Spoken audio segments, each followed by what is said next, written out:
नमस्कार, स्वागत है आपका जी बिजनेस में। मैं हूं दीपक डोभाल और आप देख रहे हैं आपकी खबर आपका फायदा। वायु प्रदूषण पर एक बड़ी चौंकाने वाली रिपोर्ट आई है। शिकागो यूनिवर्सिटी की माने तो अगर वायु प्रदूषण पर काबू नहीं पाया गया तो लोगों की लाइफ एक्सपेक्टेंसी दिल्ली में 12 साल और पूरे देश में 5-6 साल के आसपास घट सकती है, यानी कि इतनी उम्र कम हो जाएगी। ऐसे में आज हम इसी पर चर्चा करेंगे, जानेंगे कि दिल्ली और पूरे देश में वायु प्रदूषण पर काबू पाने के लिए युद्ध स्तर पर काम करने की जरूरत क्यों है, अब तक इस दिशा में क्यों हमारे प्रयास फेल हुए हैं, आगे क्या होगा, इसके लिए क्या क्या तात्कालिक और लंबी अवधि के उपाय करने की जरूरत है। बहुत ही खास मेहमानों का पैनल आज हमारे साथ, लेकिन सबसे पहले ये रिपोर्ट देखें।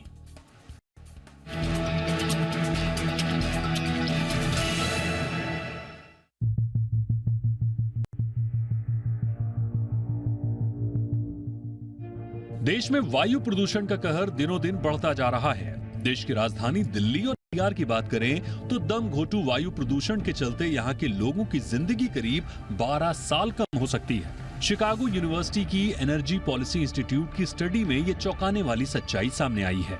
स्टडी के मुताबिक दिल्ली दुनिया के सबसे प्रदूषित शहरों में शुमार हो चुका है। स्टडी की माने तो देश में करीब 67% की आबादी वायु प्रदूषण की चपेट में है। अगर इस पर समय रहते काबू नहीं पाया गया तो इनकी लाइफ एक्सपेक्टेंसी करीब 5.25 साल कम हो सकती है। WHO के 2021 के इंडेक्स के मुताबिक भारत का सालाना औसत PM 2.5 लेवल 59 माइक्रोग्राम पर क्यूबिक मीटर के करीब है, जबकि WHO का PM 2.5 का स्टैंडर्ड मानक महज 5 माइक्रोग्राम पर क्यूबिक मीटर है। यानी हम स्टैंडर्ड मानक से 11 गुना से ज्यादा एयर पॉल्यूशन झेल रहे हैं। इस लिहाज से भारत दुनिया का दूसरे सबसे प्रदूषित देश में शुमार है। इस मामले में पहले नंबर पर बांग्लादेश है। स्टडी के मुताबिक वायु प्रदूषण को लेकर एनसीआर के लोगों की भी लाइफ एक्सपेक्टेंसी कम हो रही है। गुरुग्राम और नोएडा में ये आंकड़ा 11 साल से थोड़ा अधिक है, तो फरीदाबाद और गाजियाबाद में बढ़ते पॉल्यूशन से लोगों की उम्र 11 साल के करीब कम हो रही है। डॉक्टर्स की माने तो बढ़ते वायु प्रदूषण की वजह से फेफड़ों पर गंभीर असर पड़ रहा है। इससे लोगों को लंग्स कैंसर, अस्थमा और ब्रोंकाइटिस जैसी खतरनाक बीमारियां हो रही हैं। हालात यह हैं कि जो लोग स्मोकिंग नहीं करते हैं उनमें भी फेफड़ों के कैंसर के मामलों में बढ़ोतरी देखी गई है। ये कुछ ऐसी खतरनाक बीमारियां हैं जो लोगों में समय से पहले मौत की वजह बन रही हैं। बढ़ते वायु प्रदूषण को लेकर तैयारियों की बात करें तो दक्षिण कोरिया की राजधानी सियोल में आबादी महज 90 लाख के करीब है, लेकिन पब्लिक ट्रांसपोर्ट के यहाँ पुख्ता इंतजाम है। सियोल में मेट्रो लाइन 1200 किलोमीटर के करीब लंबी है, जबकि दिल्ली में आबादी 3.5 करोड़ के पार है और यहाँ मेट्रो की लंबाई महज 390 किलोमीटर के करीब है। यानी हम जब तक पब्लिक ट्रांसपोर्ट को मजबूत नहीं करेंगे, वायु प्रदूषण के पार पाना मुश्किल होगा। हालांकि ईवी वाहनों के अलावा सीएनजी पर हमारा जोर बढ़ा है, लेकिन अभी भी वायु प्रदूषण रोकने के लिए बहुत कुछ किया जाना बाकी है। ब्यूरो रिपोर्ट, जी मीडिया। बहुत ही खास मेहमानों का पैनल आज हमारे साथ है। आज के मेहमानों का परिचय आपसे करा दें। हमारे साथ हैं सांभवी शुक्ला, प्रोग्राम मैनेजर हैं clean air and sustainable mobility की CSE में। बहुत बहुत स्वागत है सांभवी आपका हमारे शो पर। हमारे साथ हैं डॉक्टर संजय राय, प्रोफेसर हैं कम्युनिटी मेडिसिन के, एम्स में कार्यरत हैं। डॉक्टर राय, बहुत बहुत स्वागत है सर आपका। और हमारे साथ हैं डॉक्टर विक्रम जग्गी, डायरेक्टर हैं ACAC के यानी कि asthma chest allergy centre Delhi से। डॉक्टर जग्गी, आपका भी बहुत बहुत स्वागत है। शांभवी, मैं आपसे चर्चा की शुरुआत करना चाहूँगा। ये रिपोर्ट कितनी अलार्मिंग है? कुछ प्रीवियस स्टडीज़ भी मैं देख रहा था, अलग अलग जर्नल्स में पब्लिश है इसी तरह से, जो लाइफ एक्सपेक्टेंसी को लेकर हैं। लेकिन ऐसा लगता है कि जब अखबारों की 2-4 दिन सुर्खियाँ बनती हैं ये रिपोर्ट्स, तो चर्चाएं ज़रूर हो जाती हैं, लेकिन एक तरह से इंसानों ने, सरकारी तंत्र ने, ब्यूरोक्रेसी ने, आम लोगों ने, सबने एक तरह से डिस्काउंट किया हुआ है, बहुत ज्यादा तवज्जो देते नहीं है। वायु प्रदूषण के आंकड़े कितने भी अलार्मिंग हो, तो ये रिपोर्ट क्या कुछ नई बात कहती है, एक नई तरीके से सेंसिटाइज करती है? तो मैं बताना चाहूंगी, जैसे ये अभी रिपोर्ट आई है और ऐसे ही कई और भी रिपोर्ट्स आई है डिफरेंट ऑर्गेनाइजेशन, इंस्टीट्यूशंस की, जहाँ पे हमने देखा है कि लाइफ एक्सपेक्टेंसी डिक्रीज होती है। ये डेफिनेटली ट्रुथ है कि जो एयर पोल्यूशन हम ब्रीथ कर रहे हैं, कंटिन्यूअसली पोल्यूटेड एयर को हम अंदर लेके जाते हैं, वो हमारे फेफड़े और हमारे अंदर की बॉडी को बहुत बुरी तरीके से डैमेज कर रही है। और गवर्नमेंट जो एक्शंस ले भी रही है वो थोड़ा इम्प्लीमेंटेशन में काफी लैग कर रहा है। कि ऑन ग्राउंड जो चेंजेस हमें देखने को मिलने चाहिए वो नहीं मिले। पर उसके और भी कारण होते हैं, जैसे पॉपुलेशन बहुत ज्यादा बढ़ रही है। ये एयर पोल्यूशन का टॉपिक जो डिस्कशन में शुरू हुआ वो मतलब 2016 से ही लाइमलाइट में आया, जब ये स्मॉग एपिसोड दिल्ली में बन गया था। तो अब हमें उसको लेके आगे जाने की जरूरत है, और हमें ग्राउंड लेवल में जो चेंजेस हमें देखने हैं वो हमें करने की जरूरत है। कि पॉलिसीज टेबल पे काम हो चुका है ऑलरेडी, हमारे पास इनफ पॉलिसीज, रेगुलेशंस, रूल्स वगैरह एग्जिस्ट करते हैं। उनको हम इम्प्लीमेंट अगर करेंगे तो हमें एक्चुअली में फायदा दिखेगा कि एयर क्वालिटी कैसे इंप्रूव हो रही है। बट मैं शाम भी थोड़ा सा समझना चाहूंगा, आप इस पे बहुत काम भी कर रही है, रिसर्च भी कर रहे हैं, इसका साइकोलॉजिकल एस्पेक्ट क्या कुछ समझ में आता है आपको कि क्यों हम सीरियसली नहीं लेते? हम अब तो हमारे पास कुछ एविडेंस भी आ गए जिससे डायरेक्ट डेथ भी एयर पॉल्यूशन से कुछ एविडेंट हो चुकी है। तो अब डायरेक्ट डेथ के रिलेशंस भी हम लोग स्थापित कर चुके हैं। लाइफ एक्सपेक्टेंसी पे कितना असर पड़ रहा है हम सब जान रहे हैं। हमारी आंखों के सामने हम वायु प्रदूषण से होने वाले नुकसान को अनुभव कर रहे हैं। उसके बावजूद ये प्रायोरिटी में कहीं आ नहीं पाती है। इसको लेकर ना कुछ इकोनॉमिक कंसिडरेशंस होते हैं, ना कुछ कॉम्पीटिंग प्रायोरिटीज होती हैं हमारी। ऐसा क्यों है कि एयर पॉल्यूशन को बहुत ज्यादा निबंधात्मक रूप में हर कोई ले लेता है? जी, तो ये जो एयर पोल्यूशन का आपने खुद ही बोला कि तवज्जो नहीं दिया जाता है, ये सिर्फ जब विंटर टाइम में आता है तब ये एक टॉपिक आ जाता है डिस्कशन का कि एयर पोल्यूशन हो रहा है और कुछ करना चाहिए। पर लेकिन ये सरकार को, लोगों को समझाने की जरूरत है कि होना चाहिए, लेकिन वो होगा तब जब वो एक्शंस करेंगे। वो एक्शंस जो कि लैग कर रहे हैं, जो कि अब ये एक्शंस लैग हर लेवल पे करते हैं। अगर देखा जाए कि ऊपर अगर कोई बैठा हुआ है तो ऊपर से लेकर नीचे तक, जो कि लोकल बॉडीज जैसे हमारी होती है, म्युनिसिपल कॉर्पोरेशंस, मतलब उस तक हमें ट्रेनिंग, कैपेसिटी बिल्डिंग की बहुत ज्यादा जरूरत है।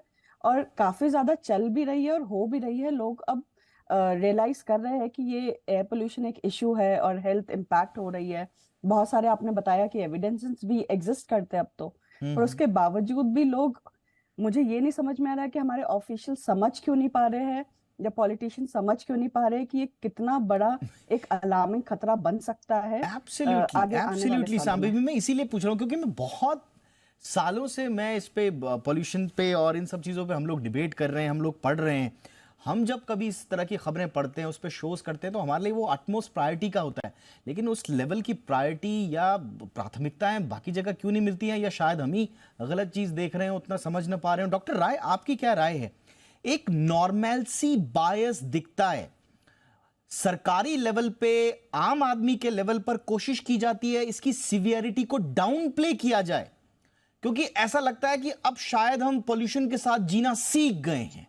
और ऐसे में इस तरह की जब रिपोर्ट्स आती हैं तो थोड़ा बहुत चर्चाएं हो जाती हैं, थोड़ा सा सेरेमोनियल टॉक्स, डिबेट्स, चर्चाएं हो जाती हैं, उसके बाद ढाक के तीन पात। आपका अनुभव क्या कहता है सर? हम देखिए, स्वास्थ्य के पॉइंट ऑफ व्यू से एयर पॉल्यूशन एक बहुत बड़ा इशू है। सारे पॉल्यूशन उसमें इशू हैं। हमने जैसे अगर आप देखें सिंगल यूज प्लास्टिक को बैन करना, बाकी पॉल्यूशन जो करता है, ग्राउंड पॉल्यूशन करता है अलग बात है, उसको बर्न करके भी एयर पॉल्यूशन किया जाता है और कितना हानिकारक है सबको पता है। तो इसके लिए एविडेंस की जरूरत नहीं है कि कितना खतरनाक है, कितना है। आप बिल्कुल सही कह रहे थे कि जैसे हम उसी में जीने की आदत सी पड़ गई है। जो WHO का मापदंड है उससे हमने ज्यादा मापदंड रखा हुआ है। अगर ये देखें PM 2.5 का WHO का कट ऑफ 5 है, हमने 50 तक नॉर्मल माना हुआ है, ऑलमोस्ट 10 गुने ज्यादा। लेकिन हम सतर्क कब होते हैं? जब सीवियर और वेरी सीवियर में, जिसको सिर्फ नुकसान ही होता है लेने से, स्पेशली बुजुर्ग लोगों को, बच्चों को तो खास प्रॉब्लम होती है, और जिनको श्वास की प्रॉब्लम है, लेकिन हम उसको सीरियसली लेते ही नहीं है। हमारे पास एग्जाम्पल्स हैं दुनिया का।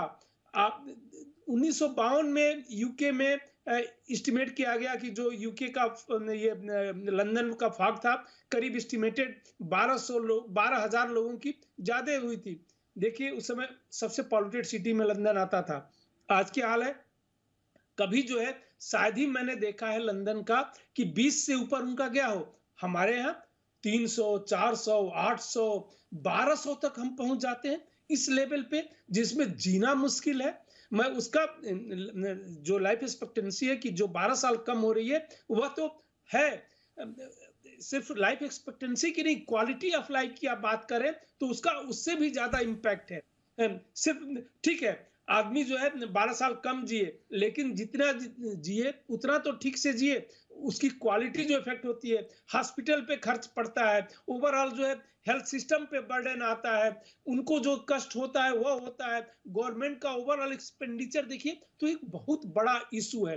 होता क्या है, हम मेन इशू को कभी टैकल करने की कोशिश ही नहीं करते। समहाउ जो है ये दिवाली आया, पटाखे की बात करने लगे, जब 500 से ऊपर PM2 लेवल पहुंच गया तब बात करने लगे। 2-4 दिन हम बात करते हैं, थोड़े से एक्शन करते हैं जो लोक लुभावन टाइप लगते हैं, और उसके बाद कर देते। इसके लिए हमें सस्टेन्ड एफर्ट की जरूरत है और स्ट्रिक्टली फॉलो करना पड़ेगा। दुनिया का कोई भी डेवलप कंट्री देख लीजिए, कैलिफोर्निया में किस तरीके का हुआ करता था, यही एयर क्वालिटी इंडेक्स जो है इतना पुअर हुआ करता था। आज जो है कभी भी आप कैलिफोर्निया का देख लीजिए, जब वो फायर लगता है तो एक अलग बात होगी, जंगल में आग लगी हुई है। एब्सोल्युटली डॉक्टर राय, बिल्कुल ये आपने बिल्कुल सही कहा। मैं वही समझ पाने में एकदम असमर्थ हूं कि ये हमारा ये रिस्पांस इतना ये वीक क्यों है। डॉक्टर जग्गी, लाइफ एक्सपेक्टेंसी कम हो रही है, एक रिपोर्ट आपको बता रही है 10-12 साल कम हो रही है, और कुछ कुछ इलाकों में तो ऑन एन एवरेज निकालकर उन्होंने 5-6 साल 7 साल बताए अलग अलग इलाकों के। और पूरी दुनिया का रिपोर्ट है, ये सिर्फ एक पर्टिकुलर हिस्से की रिपोर्ट नहीं है। इस पर तो अगर हम वाकई में एक जागरूक समाज में रहते हैं, इस पर तो इमरजेंसी मीटिंग्स हो जानी चाहिए थी अब तक। इस पर तो इमरजेंसी रिस्पांस सिस्टम काम करने लग जाना चाहिए था अब तक। ये इतना हमारा वीकर इमोशनल रिस्पांस क्यों है सर? ये आपको कुछ समझ में आता है? मैं थोड़ा सा अलग आपके पेशे से हटकर पूछ रहा हूं, I am so sorry for that, but मैं अनुभव जरूर समझना चाहूंगा आपका। मैं अपना पर्सपेक्टिव देता हूं इसके ऊपर। हाँ दीपक जी, ऐसा है कि हम खाना कितना साफ सुथरा खा रहे हैं, हम बड़े फसी होते हैं। पानी प्योर है कि नहीं, बड़े फसी होते हैं। हवा के बारे में आप ठीक कह रहे हैं, हम फंसी नहीं है क्योंकि वो दिखती नहीं। पानी की सफाई दिख रही है, खाने का दिख रहा है। खाना गलत खाया, अगले दिन लूज मोशन हो जाएंगे, समझ में आ जाएगा। पोल्यूशन के कॉन्सिक्वेंसेस डेकेड्स के बाद आएंगे और दिखता भी नहीं है। ये एक रीजन है। दूसरा रीजन ब्लेम गेम है। हम लोग कहते हैं कि सरकार कुछ नहीं कर रही, सरकार कहते हैं कि लोग बड़ी गाड़ियों में घूमते रहते हैं। अभी तक लड़ाई झगड़ा चलता रहता है कि ये पोल्यूशन आ कहां से रही है, is it crop burning, is it vehicles, factories etcetera. तो एक नारा हुआ करता था, रोटी कपड़ा और मकान। सरकार उसको पूरा करने की कोशिश करती थी। तो जब तक पब्लिक हाय हाय नहीं करेगी हवा के बारे में, सरकार भी बहुत ज्यादा सचेत होकर एक्शन शायद नहीं लेगी।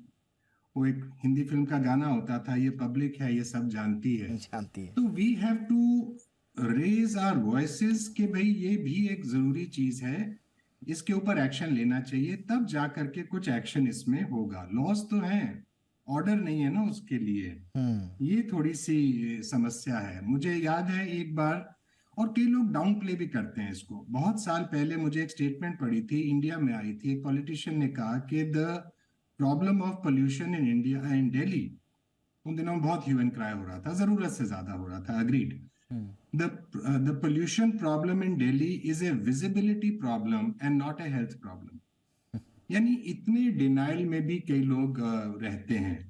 तो इसको चेंज करना है, और पब्लिक जब तक शोर नहीं मचाएगी कुछ कंसर्टेड होने वाला नहीं है। ये देखिए, ये डिबेट जो है, ये चर्चा एक ऐसे मोड़ पे आ चुकी है जो थोड़ा सा आज मैंने एक्सपेक्ट नहीं किया था। हम सोच रहे थे कि हम फैक्ट्स पे बात करेंगे, हम पॉलिसीज लेवल पे बात करेंगे। मुझे लगता है ये सारा का सारा तो साइकोलॉजिकल एक बैरियर के रूप में हमारे सामने आ रहा है। आप बिल्कुल सही कह रहे हैं, जब तक जनता डिसमिस करती रहेगी, डिसक्रेडिट करती रहेगी, हुक्मरान तो जागेंगे नहीं। दूसरे इश्यूज को लेकर जनता जब मुखर होती है तो मजबूरी में उनको करना पड़ता है। अब जनता ही मुखर नहीं होगी, जनता ही डिसमिसल में रहेगी, डिस्क्रेडिट करती रहेगी इस इश्यू को, तो फिर कौन किसकी सुन रहा है? वो तो कमिटीज बना देंगे, 2-4 अपना बजट आगे बढ़ा देंगे, एक आध दो रिपोर्ट इसके काउंटर में पेश कर देंगे, बात खत्म। तो वो पॉल्यूशन जो है वो हमेशा एक ऐसा विषय रह जाएगा जिसमें सरकारों का, जनता का, सबका एक नॉर्मलसी बायस रहेगा। और जब तक नॉर्मलसी बायस है, रिपोर्ट्स कितनी भी आती जाती रहे, कोई फर्क पड़ेगा नहीं। ब्रेक के बाद आपका स्वागत है। तो एक बार फिर से एक रिपोर्ट आई है जो ये कहती है कि प्रदूषण की मार भारत के कई ऐसे इलाकों में पड़ रही है जिससे लाइफ एक्सपेक्टेंसी तक घट सकती है, और वो भी 12-12 साल। अब 12 साल किसी की उम्र के कम हो जाएं, ये कायदे से बहुत अलार्मिंग होना चाहिए था। लेकिन जैसा कि हम थोड़ा सा चर्चा कर भी रहे हैं कि ये इशू एक रस्म अदायगी ज़्यादा बन गया है।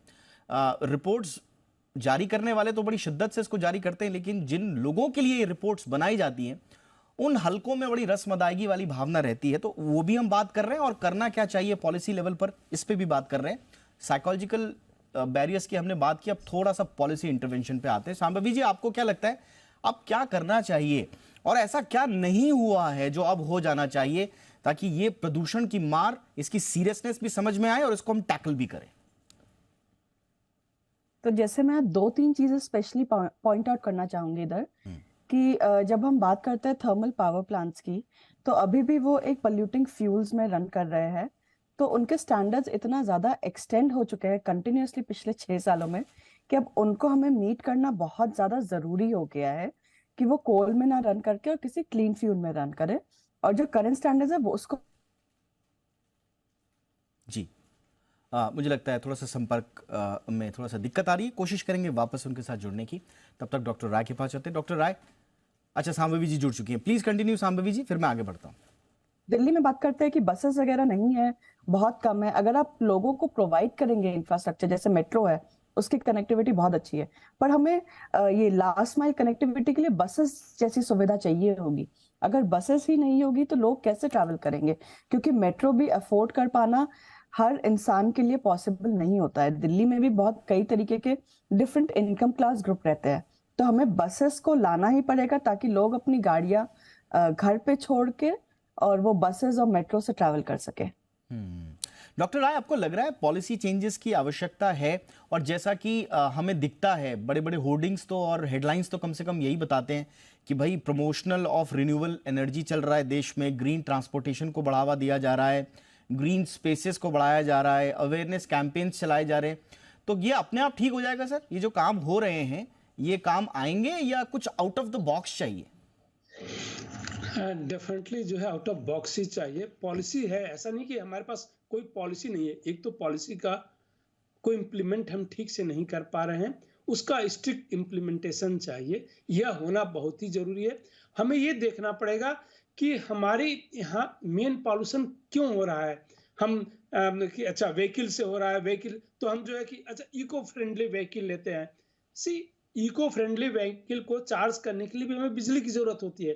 आज भी बिजली जो है थर्मल से बनता है। ओवरऑल देखा जाए तो लॉन्ग टर्म में जो है उस जगह पे जहां पे हम इको व्हीकल यूज कर रहे हैं वहां पे पॉल्यूशन है, दूसरी जगह हो रहा है, तो दूसरी जगह हम बढ़ा रहे हैं उस पॉल्यूशन को, थोड़ा सा एक जगह कम कर रहे हैं। स्वीडन का मैं एग्जांपल दे दूं, स्वीडन एक ऐसा कंट्री आप देखिए तो कभी भी 20 से ज्यादा उसका एयर क्वालिटी इंडेक्स नहीं जाता है। वह जो है पूरी की पूरी जो है ये यूज करता था आपके electric vehicle eco friendly, but उन्होंने पाया कि ठीक है वो कंट्री में बिजली बहुत ज्यादा खरीदते हैं बाहर से, लेकिन दूसरी कंट्री से जहां से खरीदते हैं वहां वो थर्मल से पैदा होता है। और उन्होंने पाया कि इसको चार्ज करने के लिए जितनी बिजली हम करते हैं और जितना कोयला बर्न होता है वह ओवरऑल पॉल्यूशन उस कंट्री में इतना ज्यादा करता है जितना हम शायद पेट्रोल व्हीकल से नहीं कर पाते। तो इसमें बैलेंस चाहिए। सो लॉन्ग टर्म हमें पॉलिसी बनानी पड़ेगी। शॉर्ट टर्म हम बनाने लगते हैं, छूट दे देते हैं कि सभी लोग व्हीकल इको व्हीकल ले लें, ये नहीं है। व्हीकल की संख्या ही कम करनी पड़ेगी। हमें पब्लिक ट्रांसपोर्ट सिस्टम बेटर करना पड़ेगा, क्योंकि सबसे बड़ा पॉल्यूटेंट जो है इस समय अगर दिल्ली की मैं बात करूं तो फर्स्ट जो है व्हीकल है, उसके बाद जो है आपके इंडस्ट्रीज ये सब है, सड़क जो है टूटना उसके बाद का आता है, क्योंकि सड़क टूटने से कई तरीके का व्हीकल की रफ्तार कम होती है, लंबे उस पर जो है ट्रैफिक बढ़ता है, पॉल्यूशन बढ़ता है, डस्ट आता है, उससे पॉल्यूशन बढ़ता है। तो हमें जो है एक लॉन्ग टर्म पॉलिसी बना के और उस पर स्ट्रिक्ट जो है उसका इम्प्लीमेंटेशन जरूरी है।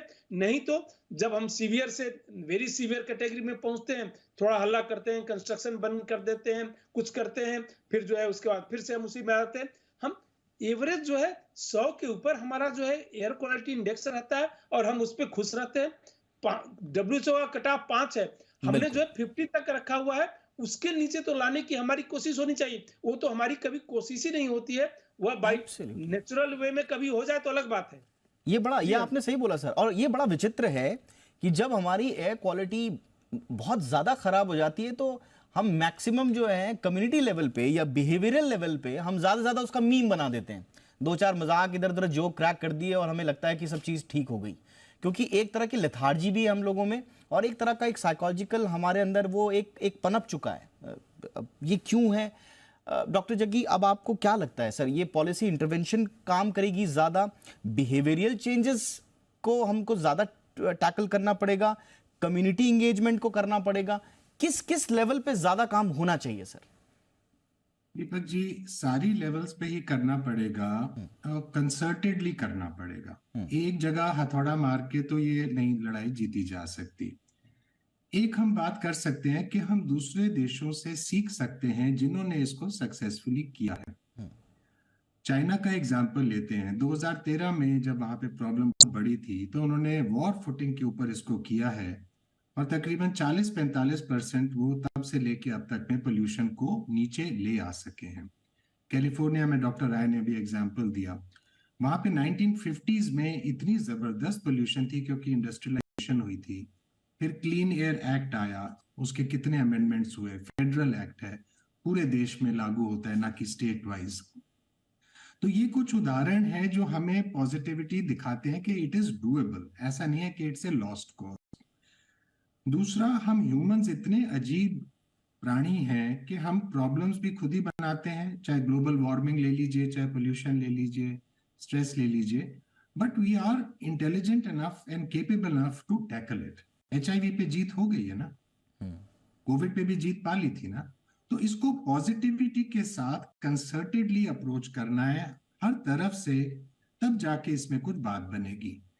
एक एग्जाम्पल मेरे दिमाग में आता है कि सिगरेट बुरी रहती है, हेल्थ के लिए खराब होती है, and by the way pollution अब आ रहा है डेटा कि it is worse than cigarette smoking. Absolutely.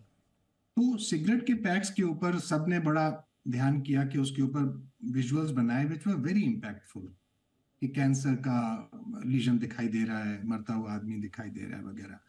देखने में बुरे लगते हैं, हर्ट करते हैं, बट दे आर इफेक्टिव। इसी तरह का एक विजुअल बनता है, उसको बार बार दिखाया जाता है कि दिल्ली की प्रदूषण ऐसी है जैसे एक आपका घर का छोटा बच्चा, 7-8 साल का बच्चा दिन में 10 सिगरेट फूंक रहा है। आप सोच के देखिए, आपके घर के अंदर में आपका बच्चा या आपका पोता अगर सिगरेट फूंक रहा है और आप उसको कुछ रोक नहीं सकते, यू कैन सी कि उसके साथ आगे क्या होगा, but you can't stop it. What kind of an impact does that visual have? इस किस्म के विजुअल्स को यूज करके इसको एक मास मूवमेंट बनाने की आवश्यकता है मेरे हिसाब से। एब्सोल्युटली। और आपने सही कहा कि दुनिया में बहुत सारे एग्जाम्पल्स हैं, यहाँ पे डॉक्टर राय ने, डॉक्टर जग्गी ने, सब ने रखे यहाँ पे हमारे सामने सारे एग्जाम्पल्स हैं। कनाडा का एग्जाम्पल है, इंडस्ट्रियल व्हीकल को कम करने के लिए वहाँ पर क्या किया गया। डेनमार्क का है, वहाँ पर बाइक शेयरिंग को कितना बढ़ावा दिया गया। नॉर्वे में जो इन्होंने इंसेंटिव शुरू किए, न सिर्फ इलेक्ट्रिकल व्हीकल्स को बढ़ावा दिया, उसके साथ साथ टैक्स बेनिफिट्स को जोड़ा, इंसेंटिव शुरू किए। साउथ कोरिया का डॉक्टर राय बता रहे थे, जो उन्होंने ओल्ड कोल जो फायर्ड जो पावर प्लांट्स है उनको बंद किया, क्लीनर फ्यूल के लिए लोगों को एनकरेज किया। बहुत सारे एग्जाम्पल्स हैं। जर्मनी का एग्जाम्पल है हमारे सामने, जिन्होंने एनवायरमेंटल जोन्स बनाए। पूरी दुनिया में एग्जाम्पल्स भरे पड़े हैं। चाइना है, सीखने की जरूरत है। या आंख बंद करके जब तक इसको रहेंगे हम, और जैसा मैं बार बार हमेशा कहता हूं कि जब तक आपने इस इश्यू को एक निबंधात्मक इश्यू के रूप में देखा कि निबंध लिख लो, जिसने अच्छा निबंध लिखा वो क्लास में फर्स्ट, वो प्रतियोगिता में फर्स्ट आ गया, बस बात खत्म। तो ये निबंधात्मक जो अप्रोच है, इसको खत्म करके रियल एक्शन होना चाहिए। उस एक्शन का हमें इंतजार रहेगा। फिलहाल इस डिबेट में शामिल होने के लिए बहुत बहुत शुक्रिया Shambhavi ji, thank you so much. Doctor Sanjay Rai, thank you so much sir. Doctor Vikram Jaggi, बहुत बहुत शुक्रिया सर। आपकी खबर आपका फायदा में इतना ही।